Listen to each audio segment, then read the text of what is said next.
Shut up and sit down. Hello folks, Colin here, Vesta 67's workshop.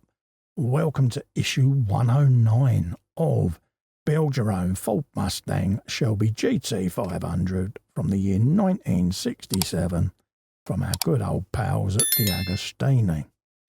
Now if you'd like to build this along with me, this iconic 1/6 scale model, head over to their website. There's a clickable link in the description below. You too can be building this along with me. Right, let's open up the magazine, see what we got. Knight Rider Shelby GT500 KR. The robotic car in the relaunched Knight Rider was named Kit Knight Industries 3000. The most obvious feature was the front scanner housed in the Shelby's air intake. It enabled the car to see in visual wavelengths plus in X-ray and infrared. Basically a Larson scanner that did that noise, I know. Second of the two Shelbys used in the series was modified to characterise those points in the story when Kit was transformed into an attack model. Oh, there you go. I haven't seen the reboot of Knight Rider, but yeah, certainly like the look of the car. Bodywork. Yes, we've got the big old body shells arrived, and the eagle-eyed that have been in me Vesta 67's workshop Facebook group would have seen the size of this when it arrived. It is massive, folks. So we got the body shell made from one piece and forms the central core of the model. Its size will give you a good idea of how big your Mustang will be, and I was proper gobsmacked when I saw it. And this shows you a preview of what we're going to be looking like once we start putting this all together. So dig it out, have a good looky-loo, then wrap it up in its protective film and put it back in the box and keep it out of harm's way, because the last thing you want to do is ding it. Charles Lindbergh connecting two continents. Yes, great aviator, Mr. Lindbergh. And there's his 1928 Franklin Airman Sport sedan.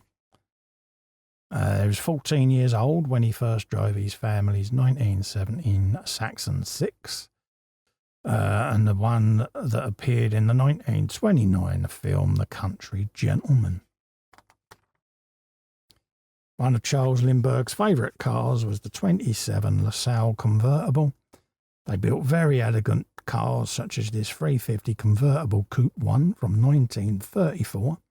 Seen in the 2012 Capitol Concours d'Elegance event in Sacramento, California. And there's his aircraft, the Spirit of St. Louis, in which he crossed the Atlantic in 1927. The plane is now on display at the National Air and Space Museum in Washington, D.C. Nearly 100 years ago, folks. My God. And this is the Earnhardt NASCAR saga.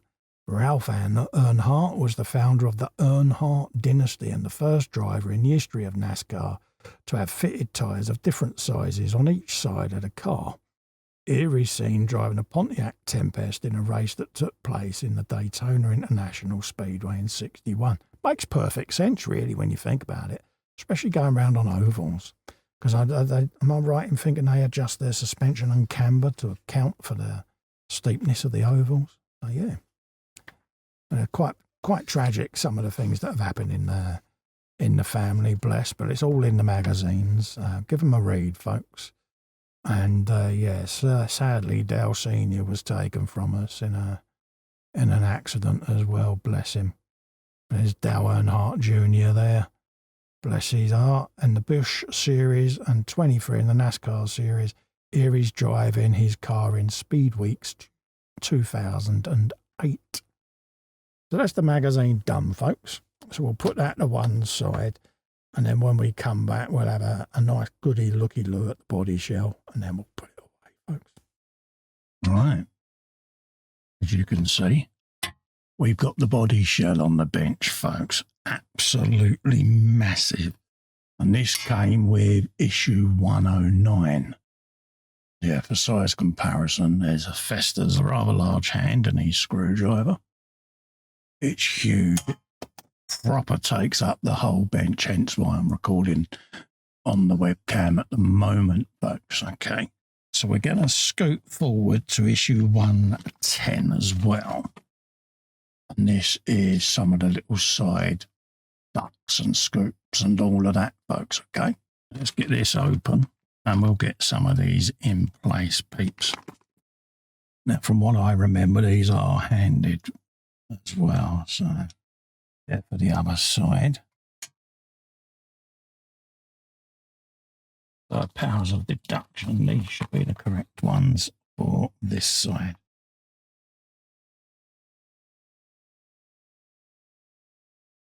Just check these out. Sure they fit. It's that one. And that should now be this one. So, that's what it's telling me. Double check. Yeah, that's correct. And they're going on with PS05s, folks. So let's open them up. We'll get some of them ready. And we'll get this assembled.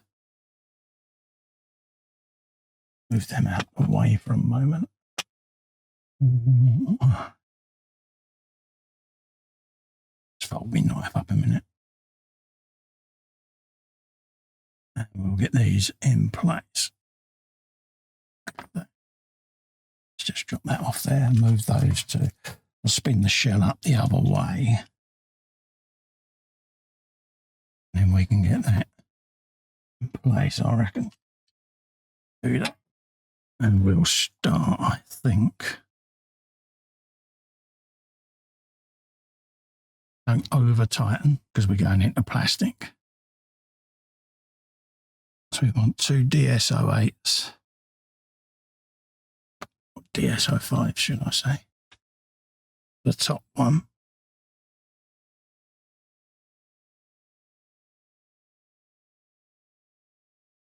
And then we want DS08s.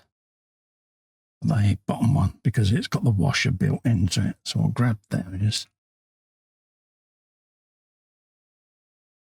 Like that.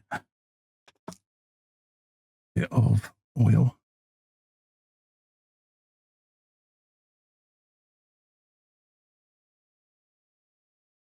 Put that in there.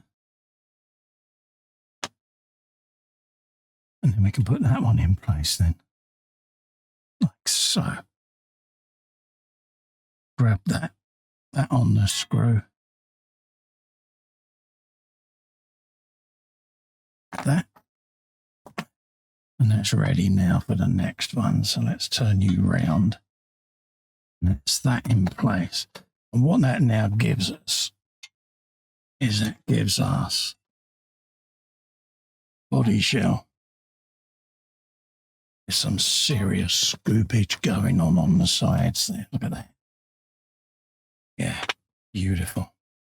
So don't forget, folks, if you want to grab one of these for yourself and build along with me, over to the DeAgostini website. There's a clickable link in the description below. You too can be building one of these along with me. Also, to help me out, you can click little fester in the corner there and subscribe to the channel. I'll be immensely grateful. In the meantime, thank you so much for coming in and keeping me company. Stay safe and well. Bye-bye for now.